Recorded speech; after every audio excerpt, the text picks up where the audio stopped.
Khammam politics బెంగళూరుకు చేరుకున్నాయి. Khammam Congress MP అభ్యర్థిపై సస్పెన్స్ కొనసాగుతోంది. ఖమ్మం ఎంపీ సీటు తమవారికి ఇవ్వాలంటూ డిప్యూటీ సీఎం బట్టి విక్రమార్క, మంత్రి పొంగులేటి శ్రీనివాసరెడ్డి పట్టుబడుతున్నారు. తన సోదరుడు ప్రసాద్ రెడ్డిని ఖమ్మం కాంగ్రెస్ ఎంపీ అభ్యర్థిగా ప్రకటించాలని పొంగులేటి శ్రీనివాసరెడ్డి అంటుండగా, తన భార్య నందినికి కాకపోయినా రాయల నాగేశ్వరరావు ఇవ్వాలంటూ బట్టి విక్రమార్క అడుగుతున్నారు. ఈ సీట్ల వ్యవహారం ఇప్పుడు బెంగళూరుకు చేరింది. బట్టి విక్రమార్క, పొంగులేటిని బెంగళూరుకు పిలిపించిన డీకే శివకుమార్ ఇద్దరు నేతలతో మంత్రాలు చేస్తున్నారు. దీంతో సాయంత్రంలోగా ఖమ్మం స్పీడ్పై ఒక స్పష్టత రాబోతోంది. ఇక దీనిపై మరిన్ని అప్డేట్స్ ఇవ్వడానికి మా ప్రతినిధి ప్రతాప్ సిద్ధంగా ఉన్నారు. ప్రతాప్, ఖమ్మం సీటుపై ఒక స్పష్టత వచ్చిన తర్వాత ముగ్గురు అభ్యర్థులపై ప్రకటన ఉంటుందా? తుది జాబితా?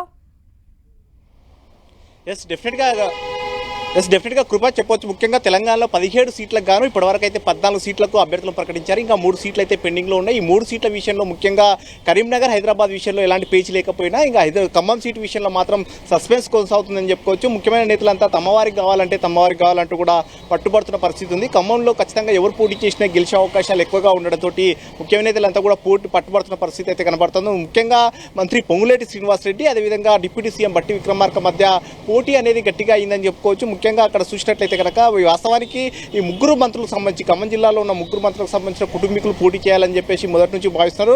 పొంగులేటి శ్రీనివాసరెడ్డి సోదరుడు ప్రసాద్ రెడ్డి కానీ, అదేవిధంగా డిప్యూటీ సీఎం బట్టి విక్రమార్క భార్య నందిని, అదేవిధంగా తుమ్మల నాగేశ్వరరావు కుమారుడు ఉపేంద్ర, ఈ ముగ్గురు పోటీ చేయాలని మొదట్లో నుంచి పట్టుబడుతున్న పరిస్థితి. వీళ్ళందరూ కూడా ముగ్గురు కూడా ఈ ఖమ్మం సీట్ కోసం దరఖాస్తు చేసుకున్నారు. కానీ ఆ తర్వాత పరిణామాల నేపథ్యంలో ఇప్పుడున్న సిచ్యువేషన్ చూసినట్లయితే కుటుంబ సభ్యులు అందరూ పక్క జరిగినప్పటికీ పొంగులేటి శ్రీనివాసరెడ్డి సోదరుడు ప్రసాద్ రెడ్డి కోసం పొంగులేటి శ్రీనివాసరెడ్డి చాలా గట్టిగా పట్టుపడుతున్న పరిస్థితి ఉంది. మరోవైపు బట్టి విక్రమార్క కాస్త వెనక్కి తగ్గి ఆయన భార్య విషయంలో వెనక్కి తగ్గిన ఆయన తన వర్గంగా ఉన్న రాయల నాగేశ్వరరావు, ముఖ్యంగా కమ్మ సామాజిక వర్గానికి సంబంధించిన రాయల నాగేశ్వరరావు పేరును తెరపైకి తీసుకొచ్చారు. గతంలో రాయల నాగేశ్వరరావు పార్టీ కోసం చాలా కృషి చేశారు, పనిచేశారు. కాబట్టి రాయల నాగేశ్వరరావుకి ఇవ్వాలని చెప్పేసి బట్టి విక్రమార్క పట్టుపడుతున్న పరిస్థితి. రాయల నాగేశ్వరరావుకి తుమ్మల నాగేశ్వరరావు కూడా మద్దతు తెలుపుతున్నట్టుగా కూడా తెలుస్తుంది. సో మొత్తం మీద ఇద్దరు మంత్రులు రాయల నాగేశ్వరరావుకు మద్దతు తెలుపుతున్న నేపథ్యంలో పొంగులేటి శ్రీనివాసరెడ్డి మాత్రం తన సోదరుడు ప్రసాద్ రెడ్డికి టికెట్ కావాలని పట్టుబడుతున్నారు. ఈ విషయం అనేది చిక్కుముడులు అనేది ఇంకా కొలిక్కి రాకపోతుండటంతో దీన్ని పరిష్కారం చేయాలని చెప్పేసి కర్ణాటక పిసిసి అధ్యక్షుడు డిప్యూటీ సీఎం డీకే శివకుమార్ రంగంలోకి దిగారని చెప్పుకోవచ్చు. ఆయన నేరుగా ఈ సమస్యను పరిష్కారం చేసేందుకు ముఖ్య నేతలు ఇద్దరిని కూడా బెంగళూరుకి పిలిపించడం జరిగింది. ఈ ముఖ్య నేతలు అంతా పొంగులేటి శ్రీనివాసరెడ్డి, బట్టి విక్రమార్క ఇద్దరు కూడా నిన్న బెంగళూరుకి వెళ్ళడం జరిగింది. చెప్పండి Krupa. Pratap, local non local issue కూడా నడుస్తోంది ఖమ్మం సీటుపై. అయితే ఇప్పుడు ప్రధాన పోటీ వీళ్ళిద్దరి మధ్యేనా? పొంగులేటి డెఫినెట్గా అంశం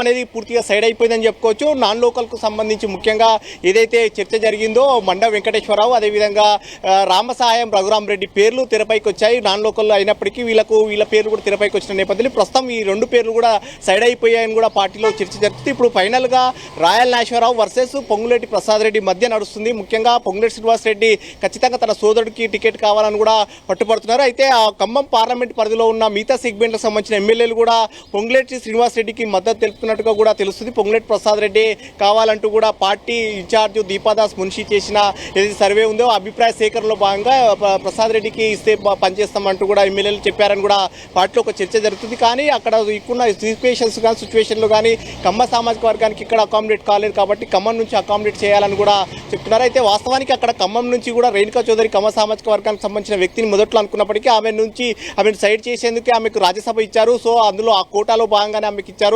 ఇప్పుడున్న పరిస్థితుల నేపథ్యంలో అక్కడ ఖమ్మం సంబంధించి పొంగులేటి శ్రీనివాసరెడ్డి సోదరుడు ప్రసాద్ రెడ్డికి కావాలని కూడా ఆయన గట్టిగా పట్టుబడుతున్న పరిస్థితి. ఈ అంశాన్ని ఒక కొలిక్కి తీసుకొచ్చేందుకే ఈరోజు డీకే శివకుమార్ మధ్య మంత్రాలు జరుగుతున్నట్టు కూడా తెలుస్తుంది. నిన్న సాయంత్రం వీళ్ళంతా కూడా ఇద్దరు కూడా ముఖ్యమైన నేతలంతా కూడా నిన్న వెళ్ళారు. నిన్న రాత్రి కూడా ఒక చర్చలు జరిగినప్పటికీ అది కొలిక్కి రాకపోవడంతో మళ్ళీ ఇప్పుడు కూడా కొనసాగుతున్నాయి. ఆ అంశాన్ని కొలిక్కి తీసుకొచ్చిన తర్వాత ఈరోజు సాయంత్రంలోగా అభ్యర్థుల ప్రకటన చేయాలని కూడా చూస్తున్నారు. ఎందుకంటే ఈ నెల 25 లోపు నామినేషన్లు దాఖలు చేయాల్సి ఉంటుంది. 25 లోపు అభ్యర్థుల ప్రకటన చేసి నామినేషన్లకు ముందుకెళ్లాల్సి ఉంటుంది. కాబట్టి ఈ 3 సీట్లకు సంబంధించి ఏవైతే పెండింగ్లో ఉన్నాయో హైదరాబాద్, కరీంనగర్, ఖమ్మం ఈ 3 సీట్లను ప్రకటించాలని చెప్పేసి కాంగ్రెస్ పార్టీ అధిష్టానం ఆలోచన చేస్తుంది. ఈ రోజు రాత్రిలోగా వీటిని అనౌన్స్ చేసేందుకు కూడా చూస్తుంది. కాబట్టి అందులో భాగంగానే వీటికి సంబంధించి ఖమ్మం సీట్ విషయంలో ఒక కొలిక్కి తీసుకురావాలని కూడా ఆలోచన చేస్తుంది. అందులో భాగంగానే పొంగులేటి శ్రీనివాసరెడ్డిని కానీ బట్టి విక్రమార్కను ఇద్దరిని కూడా అక్కడ బెంగళూరుకు రప్పించిన పరిస్థితి. వీరితోటి డిప్యూటీ సీఎం బట్టి అక్కడ డీకే శివకుమార్ చేస్తున్న మంతనాలకు కొలిక్కి వచ్చే విధంగా అంటే ఆయన ఈ అంశానికి సంబంధించి సర్దుబాటు చేసి సంబంధించి అభ్యర్థిని ఫైనలైజ్ చేసే అవకాశం ఉంటుంది. సో మొత్తం మీద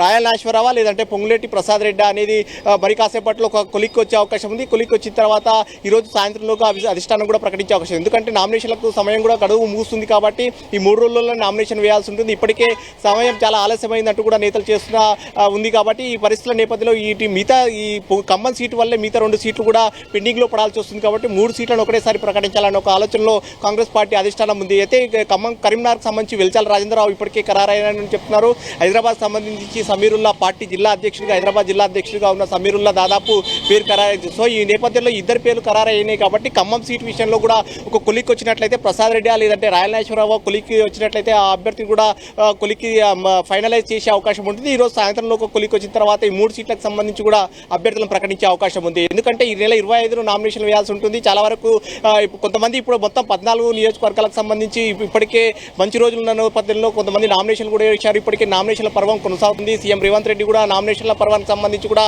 వరుసగా పర్యటనలు చేస్తున్నారు. ఈ రోజు కూడా 3 నియోజకవర్గాల అభ్యర్థుల నామినేషన్ల కార్యక్రమాల్లో పాల్గొనబోతున్నారు. ఇప్పుడు కాసేపట్లో ఆదిలాబాద్కి వెళ్ళబోతున్నారు. ఆ తర్వాత నిజామాబాద్లో అభ్యర్థి జీవన్ రెడ్డి నామినేషన్ కార్యక్రమంలో పాల్గొంటారు. సాయంత్రం మల్కాజ్గిరిలో కూడా పార్టిసిపేట్ చేస్తున్నారు. ఇట్లా మొత్తం మీద ఒకవైపు అభ్యర్థులు ప్రకటించిన నేపథ్యంలో అక్కడ విస్తృతంగా పర్యటనలు చేస్తున్న నేపథ్యంలో ఆ 3 స్థానాలు పెండింగ్లో ఉండడంతో కాంగ్రెస్ పార్టీకి కూడా కాస్త ఇబ్బందికరంగా పరిణామాలు నెలకొంటున్నాయని చెప్పుకోవచ్చు. గ్రౌండ్లో వాస్తవానికి ఈజీగా గెలిచే సీటు ఖమ్మం కాబట్టి మరింత ప్రొలాంగ్ చేస్తే కనుక ఇబ్బందికరమైన పరిస్థితులు ఉంటాయి. మిగతా నియోజకవర్గాల పైన కూడా ప్రభావం పడే అవకాశం ఉంటుంది కాబట్టి వీటిని షార్ట్అవుట్ చేసి ఈరోజు ప్రకటించాలని కూడా కాంగ్రెస్ పార్టీ ఒక అంచనాకు వచ్చింది. సో మొత్తం మీద ఈరోజు సాయంత్రంలోగా ఈ 3 సీట్లకు సంబంధించి కూడా అభ్యర్థుల దాదాపు ఖరారయ్యే అవకాశం ఉంది. ఈ 3టిని కూడా ఈరోజు సాయంత్రంలోపు ప్రకటించే అవకాశం ఉంటుంది. కృప ప్రతాప్, ఇప్పుడు బెంగళూరులో డీకే శివకుమార్ ఆధ్వర్యంలో పొంగులేటి అలాగే భట్టి విక్రమార్కలు కూడా అక్కడికి వెళ్లారు, భేటీ అవుతున్నారు, సమాలోచనలు జరుపుతున్నారు, ఒప్పించే ప్రయత్నాలు కూడా జరుగుతున్నాయి. ఇంకెవరైనా కాంగ్రెస్ సీనియర్ నేతలు అక్కడికి వెళ్లారా?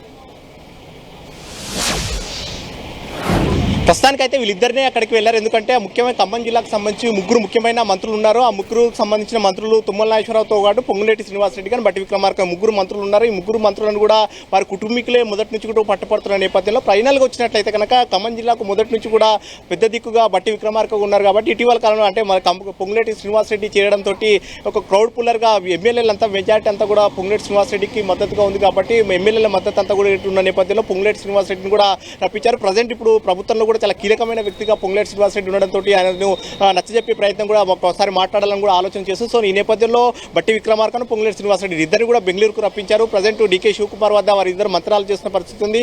ఈ అంశానికి సంబంధించి కొలికి తీసుకురావాలని చూస్తున్నారు. భట్టి విక్రమార్క మొదటి నుంచి కూడా తన భార్య నందిని కోసం పట్టుబడినప్పటికీ ఫైనల్గా కుటుంబ సభ్యులు కాకపోయినప్పటికీ పార్టీకి నమ్ముకొని గతంలో పోటీ చేశారు. స్థానిక సంస్థలు అప్పుడు కూడా ఎమ్మెల్సీ ఎన్నికల్లో పోటీ చేశారు. కాబట్టి అదేవిధంగా పాలేరు నియోజకవర్గంలో పనిచేసుకున్నారు. కానీ ఆలోచనలుగా మళ్ళీ పార్టీ ప్రయోజనాల దృష్ట్యా పొంగులేటి శ్రీనివాసరెడ్డి వచ్చినప్పటికీ కూడా పార్టీ ప్రయోజనాల దృష్ట్యా పనిచేశారు. అసెంబ్లీ ఎన్నికల్లో పార్టీ కోసం పనిచేశారు. కాబట్టి రాయల్ నాగేశ్వరరావుకి ఇస్తే బాగుంటుందని ఒక ఆలోచనను భట్టి విక్రమార్క తెరపైకి తీసుకొచ్చారు. ఈ పరిస్థితుల నేపథ్యంలో ఎమ్మెల్యే అభిప్రాయానికి ఓటేస్తుందా లేదంటే కనుక ముఖ్యమైన నేతల అభిప్రాయానికి అధిష్టానం గ్రీన్ సిగ్నల్ ఇస్తుందా అనేది కూడా చూడాల్సింది. సో మొత్తం మీద ఈరోజు సాయంత్రం లోపు ఈ అంశానికి తెరపడే అవకాశం ఉంటుంది. కృప రైట్ ప్రతాప్.